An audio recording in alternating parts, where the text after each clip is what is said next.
also extend an extremely warm welcome to Mr. Sunil Bharti Mittal, Chairman, Bharti Enterprises and ICC's first Vice Chairman. An extremely warm welcome to him. Mr. Sandeep Somani, Joint Managing Director, HSIL Limited and also President of ICC India. May I also extend a very warm welcome and invite on the dais Mr. Harold McGraw III, Chairman Emeritus of McGraw-Hill Financial and Chairman ICC. Extremely warm welcome to him as well. May I extend a very warm welcome and invite Mr. Vinod Bari, Director, India Foundation, to also join us.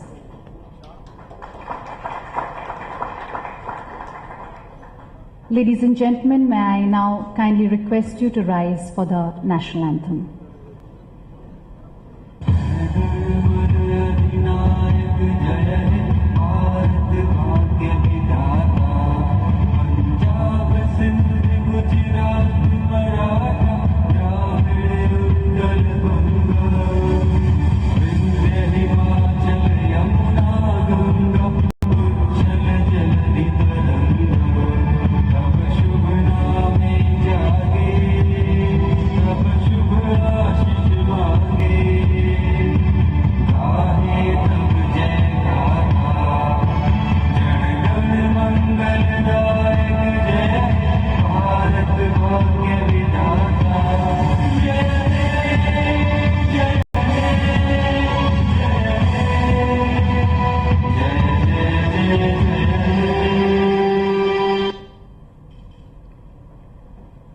Ladies and gentlemen, an extremely warm welcome to the India Economic Convention, Architecture of Growth, brought to you by the India Foundation and the International Chamber of Commerce. India Foundation is an independent research center focused on the issues, challenges and opportunities of the Indian polity, while the International Chamber of Commerce is the world business organization whose mission is to promote open trade and investment and help businesses meet the challenges and opportunities of an increasingly integrated world economy. According to the International Monetary Fund, India will be the world's fastest growing economy for the second consecutive year in 2016 at 7.5%. The vision and goal of the current government in stabilizing and spearheading this growth is evident in the words of our Honorable Prime Minister. Our vision and commitment is towards the country's progress, its place in the world, and the happiness of its people. With that positive note, ladies and gentlemen, we're extremely privileged to have with us Mr. Sunil Bharti Mittal, who's the founder and chairman of the Bharti Enterprises, Bharti Airtel, the group's flagship company, a global telecommunications company with operations across South Asia and Africa. Mr. Mittal is the first Vice Chairman of the International Chamber of Commerce. He's associated with leading national and international government advisory councils and industry organizations. Mr. Mittal is the recipient of many national and international distinguished awards, including the Padma Bhushan, one of India's highest civilian awards. With these words, may I now request him to kindly make his welcome address.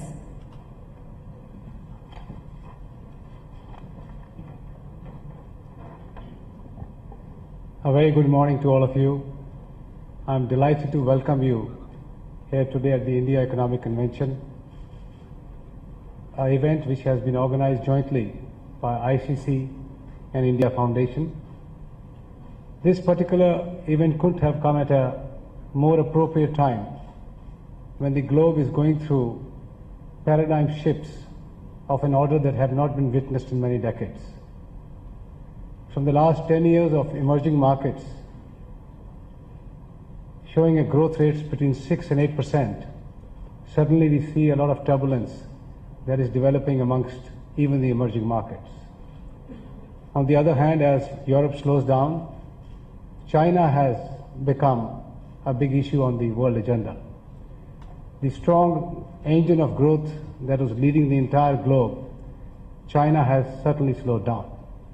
There's a decisive slowdown in China which is leading to massive drop in commodity prices the globe over, the effects of which are being felt all across the world. The BRICS nations, which were cherished and celebrated for over a decade, are finding that other than I, which is India, all other pieces of BRICS are currently under one stress or the other. China, as I mentioned, is slowing down. On the other hand, Russia, with its sanctions, and South Africa, with its commodity prices going down, have had massive devaluation of their currencies. We are seeing Brazil being downgraded just a few days back. That takes away the other important element of BRICS. That leaves India as one shining part of BRICS and the growth story that is still intact in the emerging markets. India has held its currency fairly well. We have had a drop of only 3 or 4% in the last few months. India's growth rates are still at 7.2%. We are expecting India's growth rates to be back at 7.5% to 8% in not too distant future. What is keeping India different from the rest of the world? When the entire globe is under stress of growth, when sector after sectors are showing stress, how is India managing to still cruise along? I think there are very clear and fundamental strong factors here. India is a large market, is an aspiring nation. Over 65% of people are less than 30 years of age, and we are talking about a continent of consumers, 1.2 billion people, 65% of which are young, who are aspiring, who are consuming. So that makes India a clear growth market. India has a government which is at work today. As Sandeep Somani mentioned in the executive board yesterday, he has never seen, and I would say all of us can confirm that, a more hard-working government than the present government. It has a clear vision for India. It is rallying the investors, both domestic and global, around certain missions that it is directing forward. Make in India, Digital India, Skilling India, and I think importantly, Cleaning India, which is a Swachh Bharat. Around these four missions, you can build phenomenal businesses. India recognizes very clearly that while it will grow its infrastructure, it will add a lot of jobs in the service industry where it has the strength, it is the manufacturing industry which needs to be brought back onto the main stage. Because manufacturing has the potential of creating millions of jobs that India needs. Many of you who are perhaps not fully familiar with the needs of Indian employment generation, over 1 million people come into the Indian mainstream of employment every month. And there's 12 million jobs to be created every year. And that's no small task for anyone.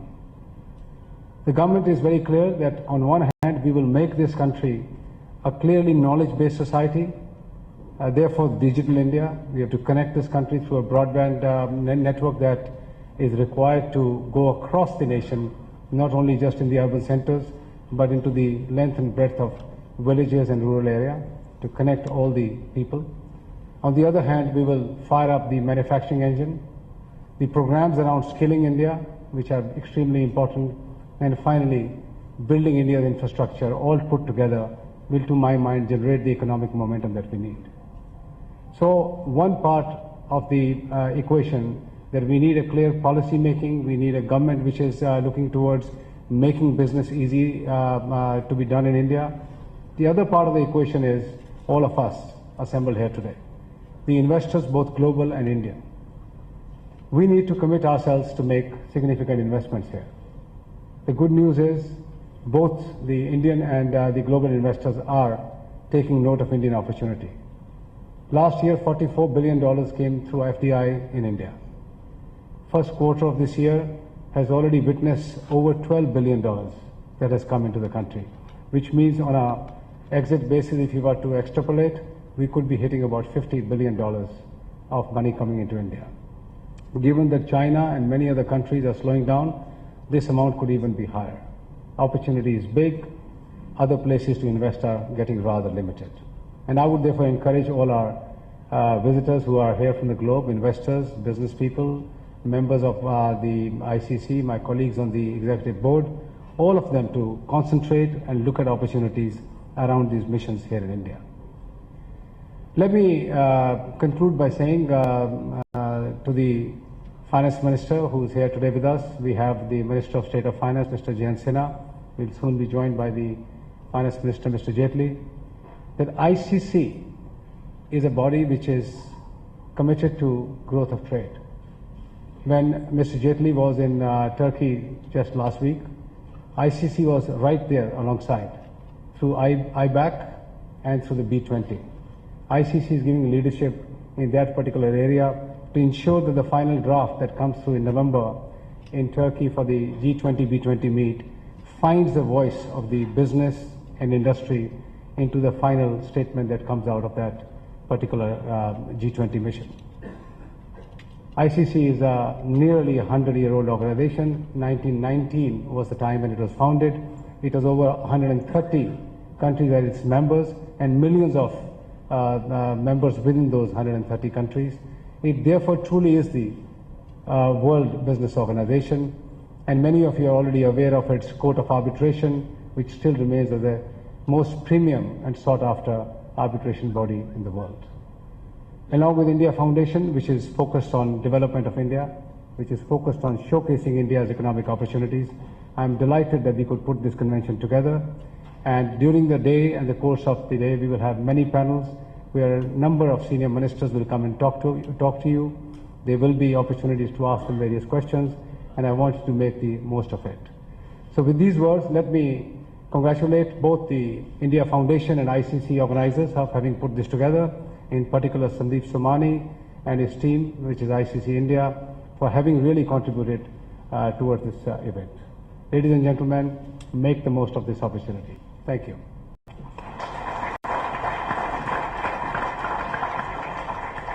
Thank you, Mr. Sunil, Bharti, Mittal, for your warm welcome address and also for sharing the vast growth potential of India.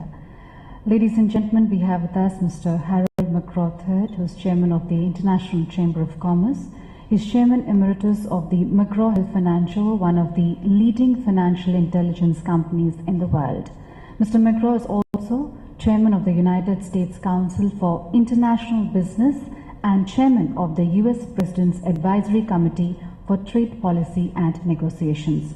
Appointed by U.S. President Barack Obama to the U.S.-India CEO Forum in November 2009, Mr. McGraw also serves on the boards of United Technologies and Phillips 66 and chairs the Emergency Committee for American Trade.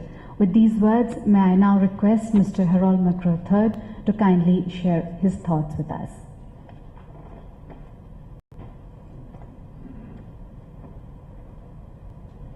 Okay, good morning everybody, and it's wonderful to be back with you again. Maybe some of you aren't thinking that way after last night going on for a little bit on this one, but it's a pleasure to be a part of all of this, and I congratulate everybody here that's going to be doing the welcoming. I get a little worried when you keep saying, a warm welcome. I get it. It's a little warm here in all of this, but Sunil was talking about, and I'd love to be talking to you about McGraw Hill and all our employees here and the businesses that we're in, but I'm really here as chairman of the International Chamber of Commerce, and as Sunil was saying, it is the world's business organization. It's made up of 6.5 million member companies. It has 130 national committees, obviously in 130 countries. It has 11 policy commissions, and it has the Court of Arbitration. As such, one of the most important things, and we were saying this a little bit last night, is that it is so critical for business and government to be working together. Obviously, it is government that establishes policy. It is business that enacts that policy. So together, they have to be working together to be able to make that happen. And that's what the International Chamber of Commerce is all about. We work with the G20 on this.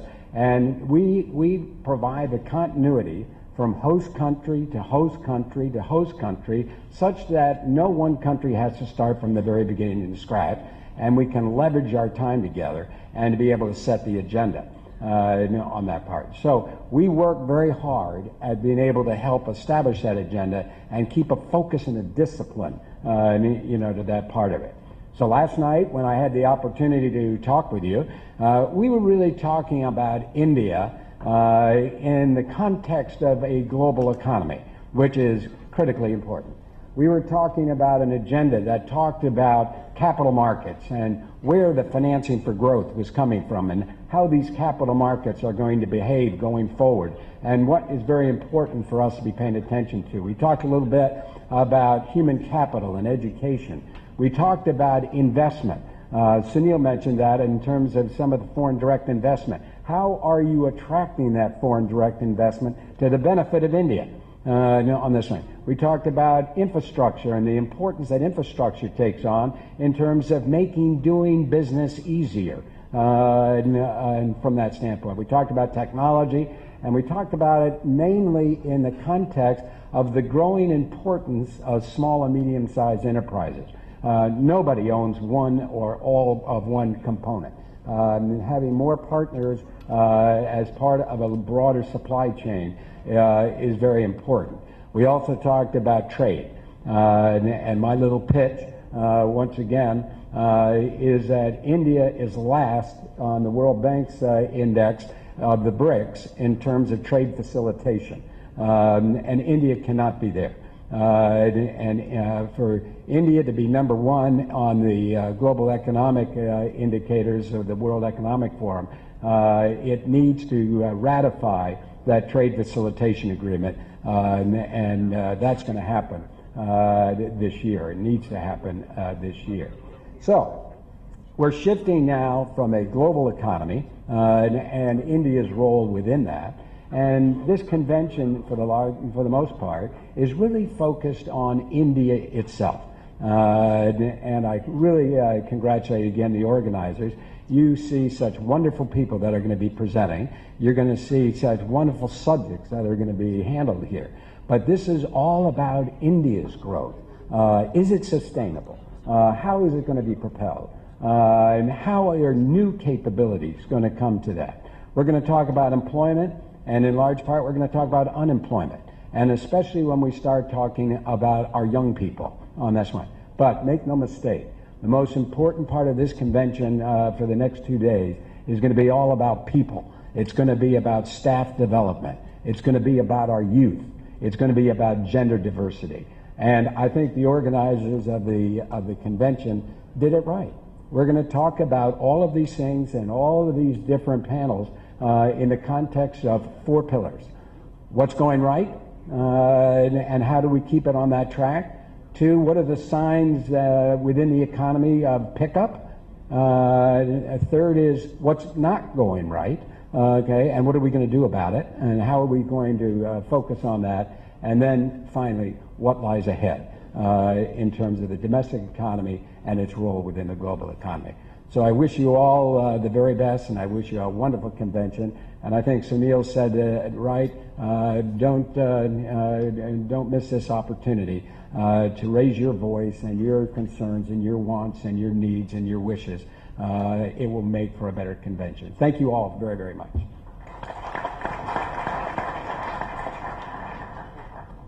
Thank you, Mr. Harold McGrath III, for giving us an extremely insightful international perspective. May I now request Mr. Vinod Bari, Director, India Foundation, to kindly address us. Again, a very good morning to all of you. I was given very short notice, and so I said I'll only speak for 2 minutes. And this is about India Foundation. Many of you know India Foundation that in a way that, well, we have given some of the most bright ministers to the government of India. Jayanti is one of my colleagues in the board of India Foundation, but that's not how you should look at India Foundation. How did it come about? The whole basic idea is like this, that how can you use thought process and the power of the thought process and make the thought and the ideas implementable so that you can have large impact on society. And I'll share with you 2-3 things that we do. One is we do 4 conventions in the country. One is a convention on terrorism, one is a convention on ideas, one is a convention like this, and another is a convention on how religions look at each other and how they can combine. We also do research, but one of the most interesting things that we did, and actually the idea came from Mr. Jayant Sinha. This was last year. We had an India Ideas Conclave, where we had a white paper presented on innovation and entrepreneurship, headed by Professor Tarun Khanna from Harvard. Now, this has been translated into a policy, and a report has been given, and I can just share a little bit of it. It's not become official, but some of the things that we have said there, 4 of the things that we have said there, they're very doable. They can change the country. One of the things that we have said is 10 grand challenges, the total cost $50 million only, and that can change India. The second thing that we have said is, can we create, our Prime Minister said, well, why can't we have Google from India? Why can't we have these from India? And one of the ideas that we have given, without putting any money, just to make things convenient, you could have new companies from India in the next 5 years with a market cap of $400 billion. The third thing that we have said there is, we have looked at innovation in 2 ways. One is the technical innovation and one is the working innovation. We have suggested a very simple working innovation for the government of India. If they do that, in 5 years again, they can become the best run government in the world. And this is nothing. If you really look at best run corporations, how do they run it? They have objective measurements in them. They bring in best practices. They bring in they benchmark themselves. They bring in the process. And because of that, it changes. This is one of the ideas that we have given. So this is what is India Foundation. That's what I would like to take. Thank you very much.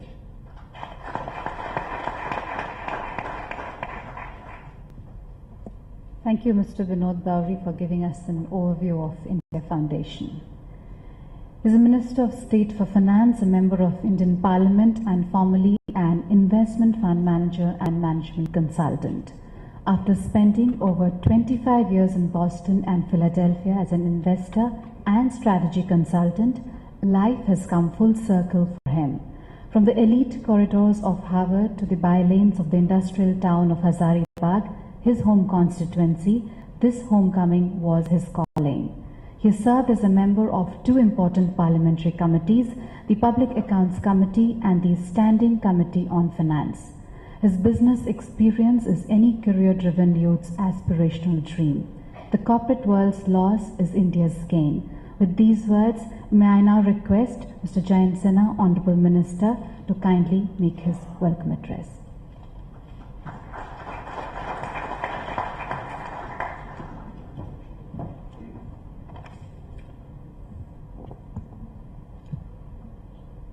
Good morning to the distinguished colleagues on the dais, friends from the media, ladies and gentlemen. It is indeed an auspicious day today for several reasons. It's an auspicious day because all of you are here to learn and understand more about the India story, what is happening, and get more details about it. It's an auspicious day today because it is Ganesh Chaturthi, which is one of India's most important festivals. And unfortunately, because of that, the Honorable Railway Minister, Shri Suresh Prabhuji, who was supposed to give the welcome address, could not be here. It's probably the most important festival, holy day in his part of India, and as a result of that, he has to be back in his hometown to welcome Ganeshji into his home. So unfortunately, he couldn't be here. He sends his regards and his apologies, but unfortunately, that's why he couldn't be here today. The third very auspicious reason for really celebrating today is that it is actually the Honorable Prime Minister Shri Narendra Modi ji's 65th birthday today. So we are very proud of his transformational leadership for India, and we wish him the very best for the coming year and for the years to come, and we very much hope that he will have a very long and happy life and continue to assist India in its great journey. Let's welcome the Honorable Finance Minister.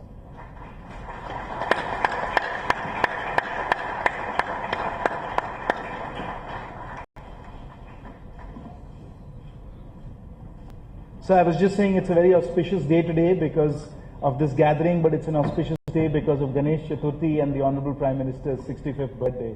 So very, very happy to be here today.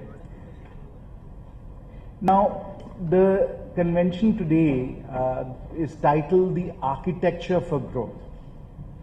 And I think that is a very appropriate title because of what we are embarked on right now. I'm reminded of last year when we had the first India Economic Convention, when we were very fortunate to have the Honorable Finance Minister, then he was the leader of the opposition in the Rajya Sabha, and the Honorable Prime Minister, then he was of course the BJP's candidate for Prime Minister, address the gathering at that point. And they laid out, I think, a vision for India and for India's economic growth that we have consistently followed through on. And we've consistently followed through in the party manifesto that was released for the Lok Sabha elections in March, April, May of last year, in the budget of July 2014, which the Honorable Finance Minister presented, in all of the public discussions that we had thereafter, and then of course in the budget that we presented in February of this year. And if I were to describe that architecture, that economic architecture, or the approach that we have taken as far as economic policy making is concerned, I would try and group it into three big categories. The first is, what is the overall objective? What type of economic growth are we trying to pursue? Number two, what are the economic principles that we are following? And then number three, what are some of the signature big ticket reform initiatives that are underway, some of which have already taken, I think, very good shape and are moving forward very successfully, and then two or three others that are in the process of really taking shape and being implemented. So those are the three areas I'll touch on. But let me first start with what is the overall objective? How are we thinking about economic growth in India? And how is that different from what has happened in the past? I think we can characterize our economic philosophy as one of building India's productive capacity. We want to build India's productive capacity so that we can sustain 8 to 10% non-inflationary GDP growth rate, not just for a few years, which is what has been India's destiny in the last few decades, but to be able to achieve that 8 to 10% growth steadily through boom and bust cycles. And in fact, if you look at China, that is what China has been able to achieve over 3 decades, growth of over 9% across 3 decades, which has really enabled them to be able to deliver a much better life for their citizens. So we need to be able to build India's productive capacity so we can sustain those high growth rates. And to be able to do that, we have to build up India's hard assets and soft assets. The hard assets are, of course, our infrastructure, our roads, our bridges, our ports, our power plants, our factories, all of the hard assets that are necessary to build up our infrastructure. But it's also about our soft assets, the employability and the skills of our people, our institutions, and our innovation ecosystem. We have to build up our soft assets as well. And this approach that we have of building up India's productive capacity so that we don't have the supply side bottlenecks that have stymied our growth in the past, this approach I would characterize as being an approach that is much more supply side oriented, much more investment driven than the approach of the previous government. The approach of the previous government I would characterize at least as being much more demand side oriented and much more consumption driven. So we have a very different economic philosophy when we think about economic growth for India. Now, as we think of building India's productive capacity, the hard assets and the soft assets, what are the economic principles that we are following? As the Honorable Prime Minister has said, and the Honorable Finance Minister have said many times, we are a government that believes in Sabka Saath, Sabka Vikas. We are a pro-poor government. And no government in India can be anything else because we are still a very poor country. We have hundreds of millions of people living in extreme poverty. And so our first and most important purpose has to be able to help the poor. So we are a pro-poor government. And most of our policies are intended to be able to provide a better quality of life to our poor people. Ladies and gentlemen, because we are a pro-poor government, we are also a pro-market government. Because we are a pro-poor government, we are also a pro-market government. And in fact, there is no other way to serve the poor than to ensure that our economy grows and prospers and flourishes and adds jobs. So we are both a pro-poor government and a pro-market government. And the Honorable Finance Minister has said many times that it is a false trade-off to say that if you're a pro-poor government, you're not a pro-market, pro-business government. So those are two of our very important principles. pro-poor and pro-market, pro-poor in terms of the policy making that we do. The third principle that I think is very important for us is to say that we are a government that believes in empowerment, not entitlement. We believe in empowerment, not entitlement. And if you look at some of our important initiatives, whether it is Jan Dhan, whether it's irrigation and so on, you'll see that our goal is to be able to provide our people with the resources, the opportunities, the tools, so that they can make a better life for themselves. Because we think that is the way in which we can provide them dignity and a way of generating a better life for themselves. We have to provide them those tools and opportunities. So we are a government that focuses on empowerment, not entitlement. The fourth very important principle that we follow is one of minimum government, maximum governance. Minimum government, maximum governance. And the idea of maximum governance is to be able to put in place a rules-driven, policy-based state with minimum discretion. And for all of you as business people, the fact that we want to have a rules-driven state bound by law and order, where there is as little discretion as possible, will be, I think, very reassuring. Because we want corruption, we want discretion to be taken out of the system so that you have a fair, simple and predictable policy regime, taxation regime that tells you with a high degree of certainty what to expect. So that is our fourth very important principle that we follow. And then the fifth principle that we put into practice also is around cooperative federalism. Cooperative federalism. We think that India's 29 states are responsible partners in progress with the central government. And it is our job to be able to provide them with the resources, the best practices, the support, the policies that will enable them to flourish. Because as the Honorable Prime Minister said, unless we make these states the pillars of our progress, we cannot move forward. So cooperative federalism, which also can become competitive federalism as the states try to do better and attract investment, is a very foundational principle for us.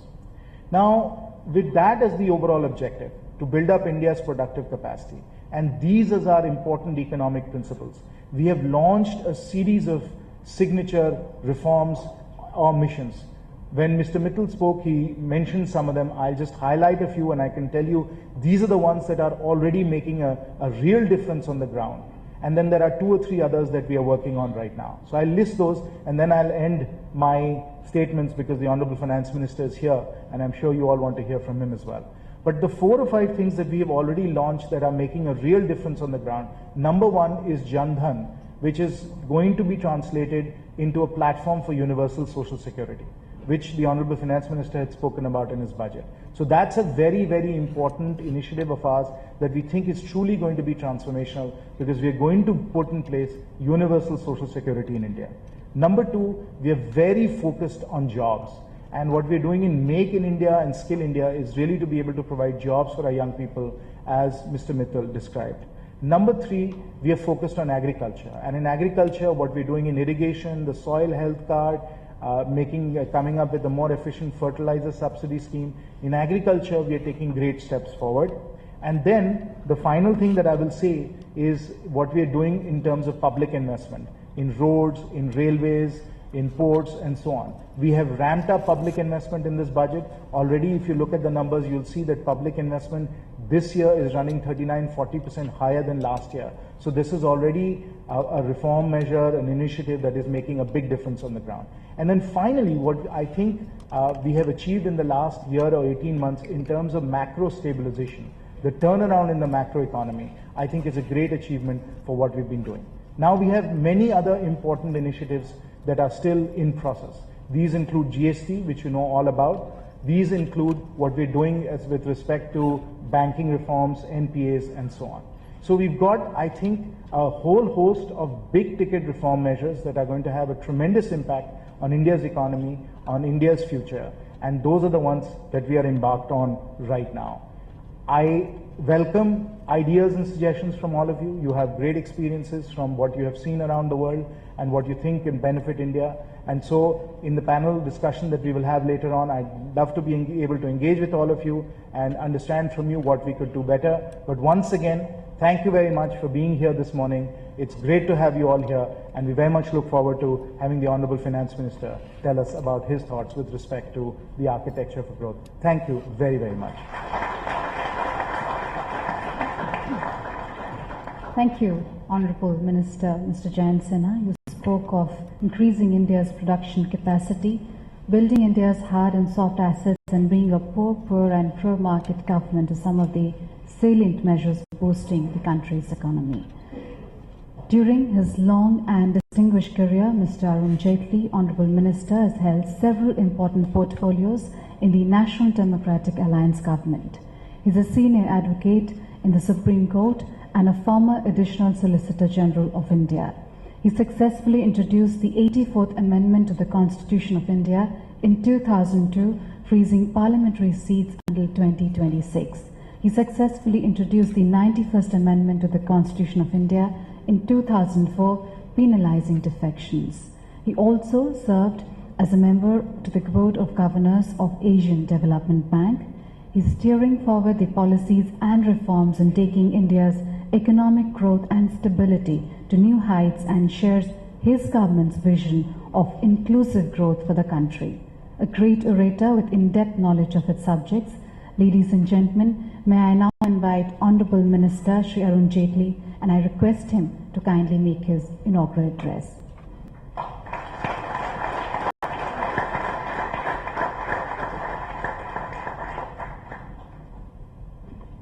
Thank you very much for having invited me for this year's India Foundation Conference. I had the privilege of being invited by the foundation a little more than a year ago, at a time when the campaign for the last general election was on. The Prime Minister, then as our shadow Prime Ministerial candidate, had been the chief guest at the conference. And at that time when the conference was being held, obviously there was a mood of larger gloom in the country. And the broad perception was that India had gone indefinitely through a phase of policy paralysis.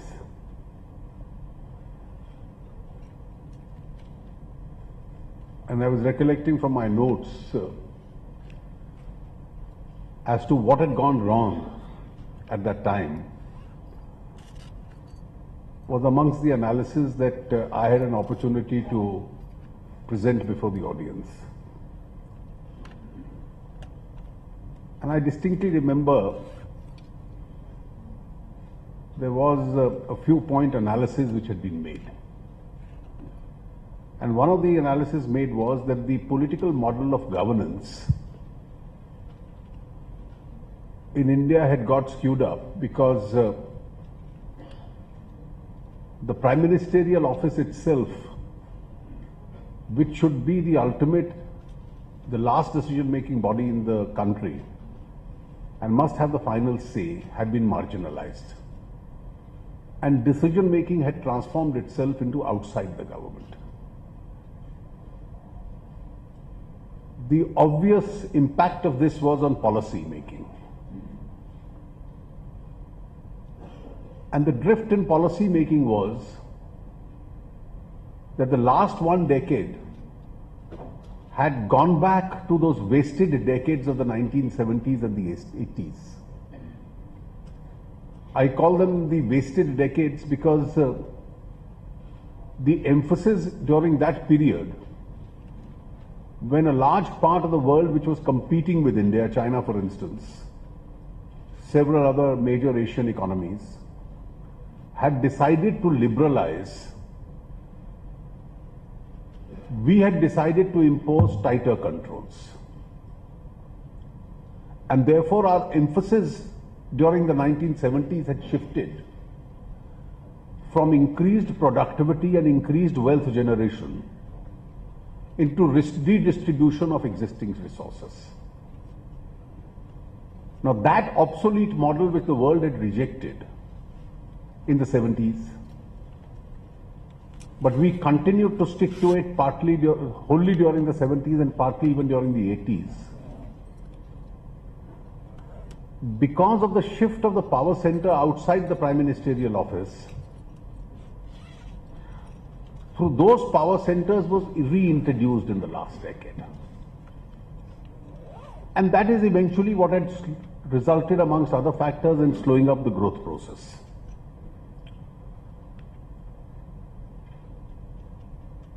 Decision making was vitiated for various reasons, including corruption.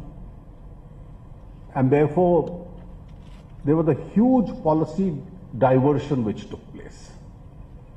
And policy diversion was that instead of debating how to grow faster, we were still bogged in a debate how natural resources should be distributed.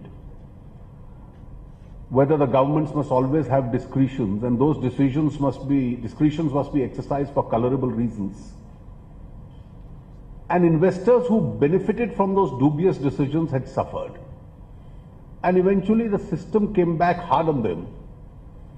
People forfeited their investments.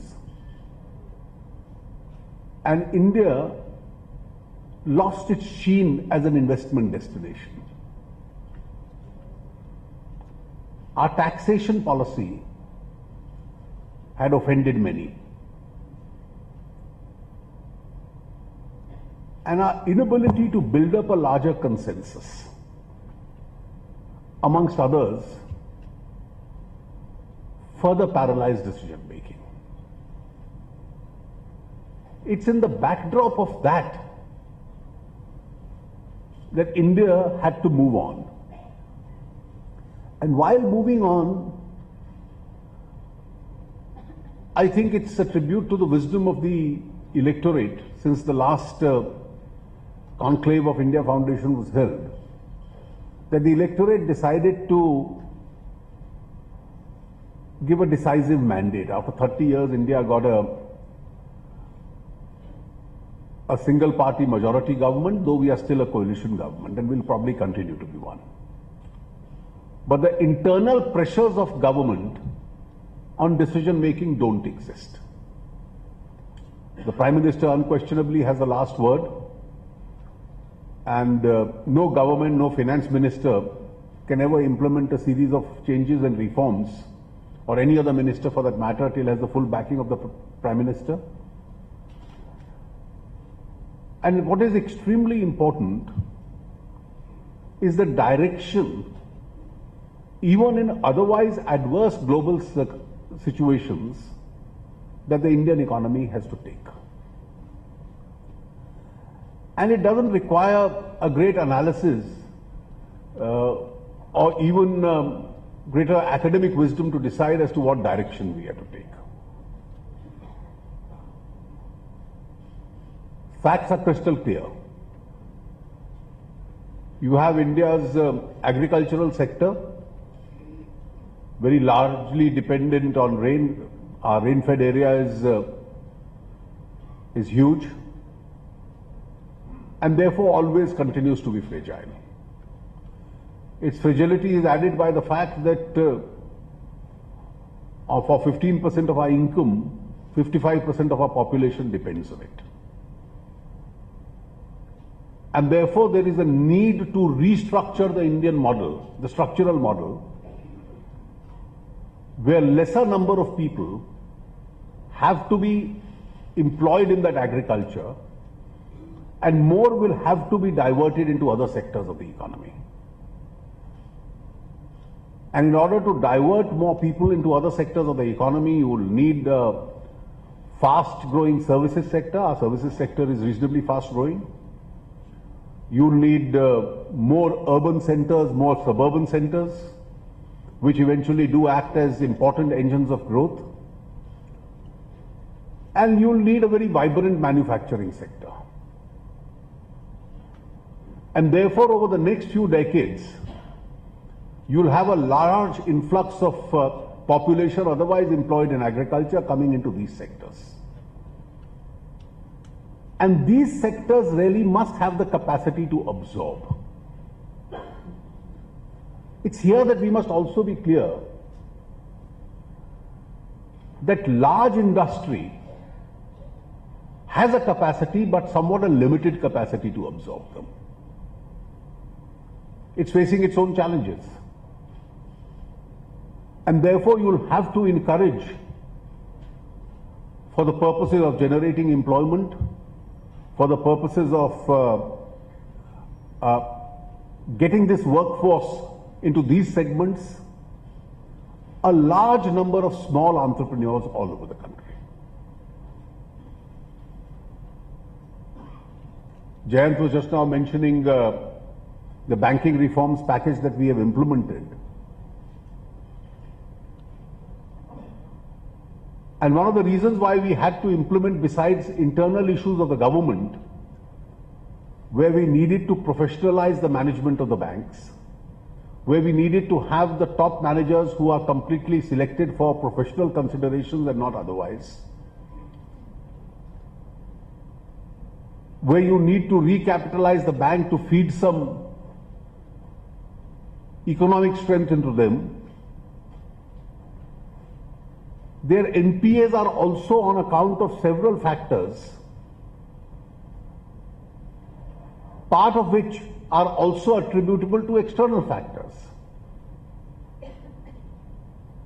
The steel NPAs are due to external factors. We are trying to rectify them. The infrastructure and the highway NPAs are substantially due to our internal factors, and therefore we are realizing the limitations of the private sector when there was a slow growing economy, and therefore the public investment has picked up much larger, as Jayant was just now mentioning.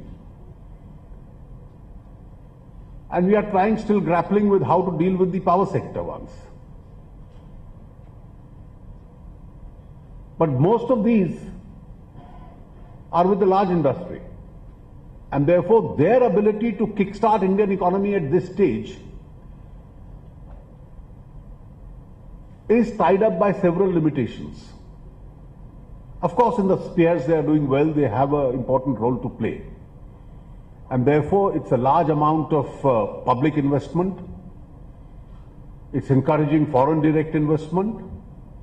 And it's also diverting a large part of our banking resources into the unorganized sector, into the small and medium enterprises who have a huge capacity at employment generation. And therefore, for any architecture of Indian growth, along with a large public investment, the private investment as and when it picks up, foreign direct investment, we'll also need a lot of resource diversion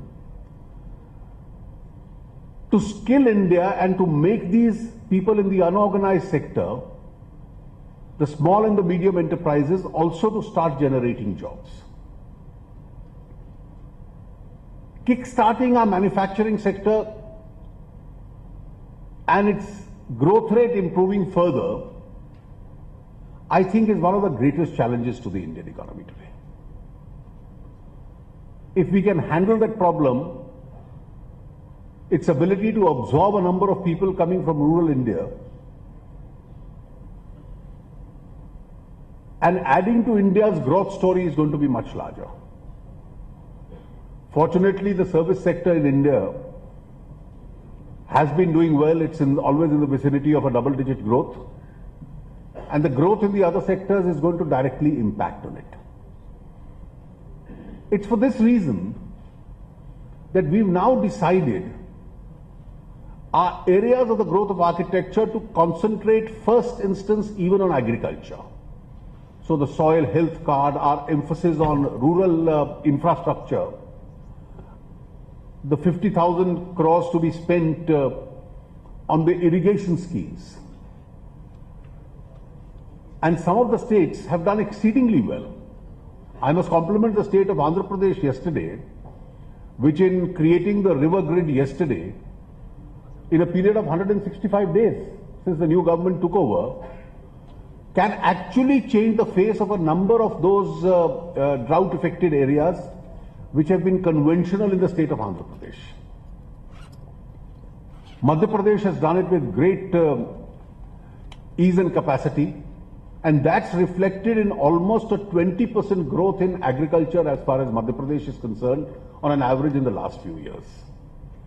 And that 20% growth in agriculture is now impacting on other sectors because the purchasing power is going up, the rural infrastructure is improving, the roads are doing better, important cities are coming up in the state, and that's an impact which you can see. So 3 days ago when the World Bank gave the state ratings, it's the new age states. Gujarat was always expected to do well. But what was most remarkable was that the tribal dominated states of Chhattisgarh, Odisha and Jharkhand had moved amongst the first 6. Which actually indicates that these states which have a large number of poor people, a very large number of tribals, but have a rich mineral resource, are now easing their processes and concentrating on value addition so that jobs can be created within those states, so infrastructure can be better, power projects can be much better. And therefore that seems to be a silver lining. Therefore it's agriculture and the increased investment in rural agriculture and irrigation, rural infrastructure and irrigation, which is one part of the priorities as far as the government is concerned.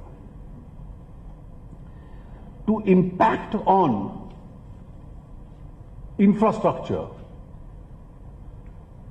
which will have a direct link to the manufacturing sector, this year a very large number of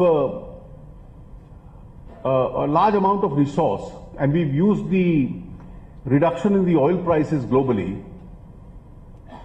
and that has actually had a great emphasis in the budgetary shift.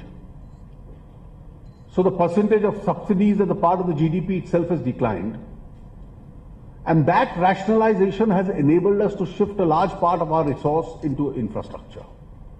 So the road sector is building up, the railways are looking up with a lot more money in their pocket, the rural roads are going to do better.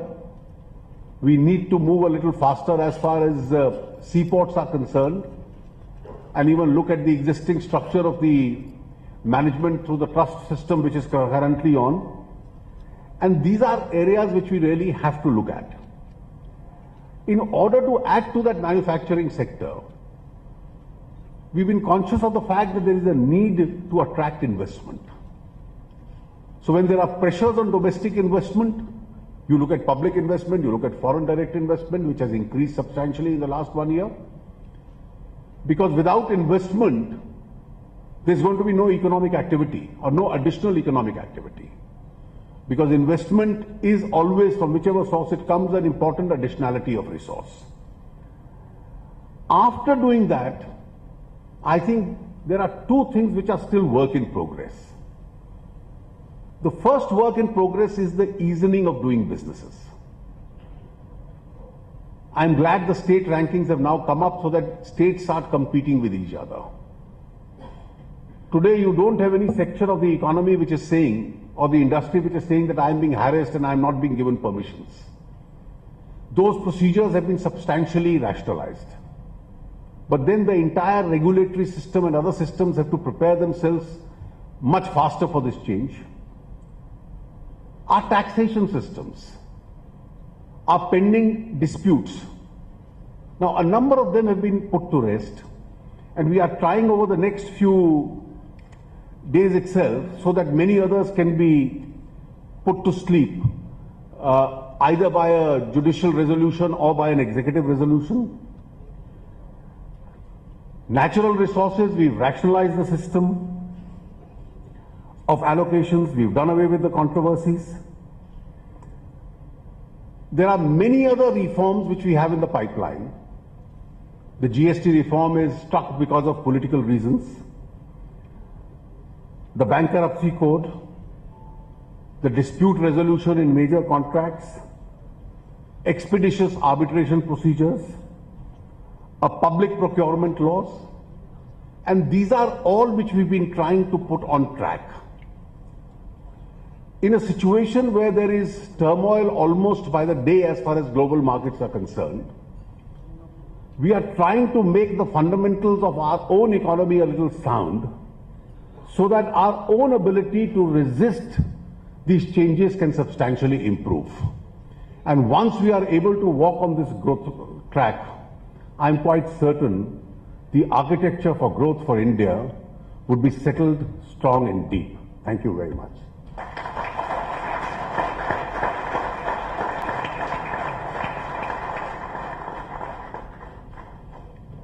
Thank you, Honorable Minister Mr. Arun Jaitley, for your very comprehensive and eloquent address, sharing your government's vision in creating and nurturing a sustainable economy, one that benefits growth in all the sectors. Ladies and gentlemen, we have with us Mr. Sandeep Somani, President ICC India. He is also the Joint Managing Director of Hindustan Sanitary Ware and Industries Limited. A dynamic personality, and his vision, HSIL, is a leading player in bathroom products and glass business, featured in the Forbes list of top 100 small and medium companies. Mr. Somani has been associated with many businesses and government organizations. With these words, may I now request him to kindly make his concluding remarks.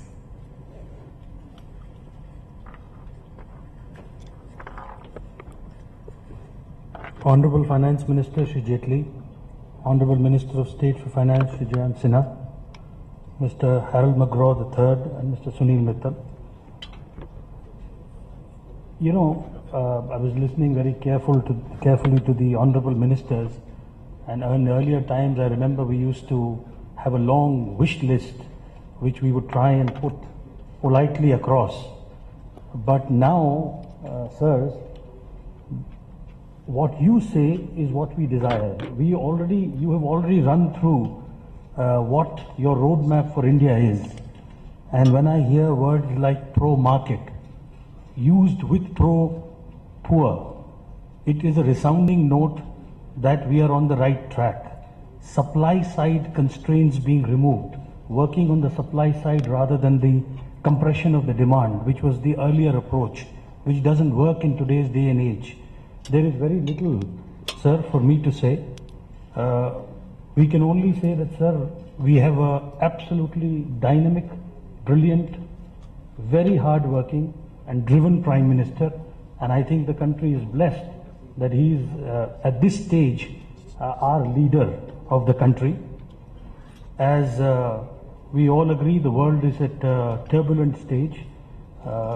Countries which have grown so aggressively over many years, at least for the time being, are falling apart, and that model of growth is now being questioned the world over as to its sustainability. On the other hand, India is doing extremely well. Among the larger economies of the world, we are the fastest growing economy, and I think under the current leadership and vision of the current government, we will continue to outperform the rest of the world and come out of these problems in the global economy even stronger. I would just like to say, sir, that we at ICC and industry as a whole will work shoulder to shoulder and will support the government in all its moves. We are, the Indian businessmen are here to stay. We are here to grow. We want to make sure that our country goes into a higher, let me say, a higher position from wherever it is today, which itself is a lot better than what it was a few quarters ago. We will work with you, sir, to achieve your vision of a prosperous, sustainable and equitable India. I believe that there is a lot that Indian industry can do working with the government, and we see the moves of the government in Make in India, Digital India, Skilling India, slowly but surely taking concrete form. I must acknowledge here that this whole concept of this convention came about a little over a year ago with our meeting with Mr. Suresh Prabhu, the Honorable Railway Minister and India's Sherpa to the G20. And I must acknowledge also the hard work and contribution of Mr. Shaurya Dewal of the Indian Foundation. Without these two, this convention would not have taken place. Thank you, sirs.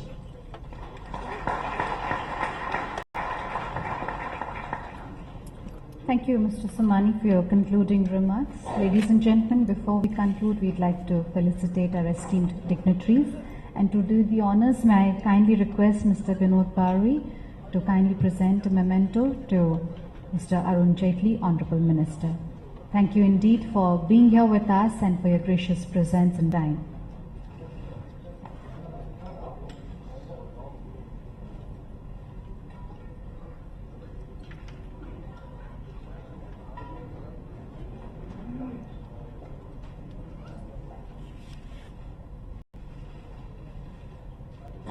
May I once again request Mr. Bharti to kindly present a memento to Honorable Minister Mr. Jayant Sinha.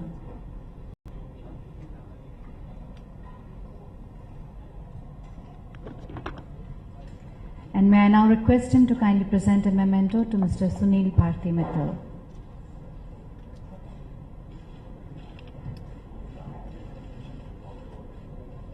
May I now request him to kindly present a memento to Mr. Sandeep Somani.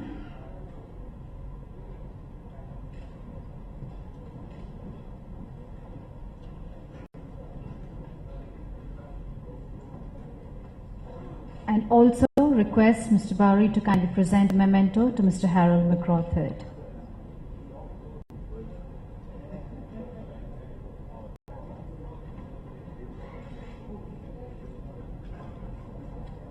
Ladies and gentlemen, with this we conclude the inaugural session.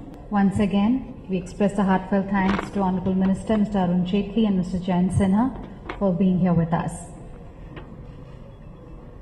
May I also request you all to kindly remain with us. Unfortunately, we do not have a tea or coffee break. We are going to move on to our first panel discussion immediately. Kindly bear with us while we make the necessary table arrangements.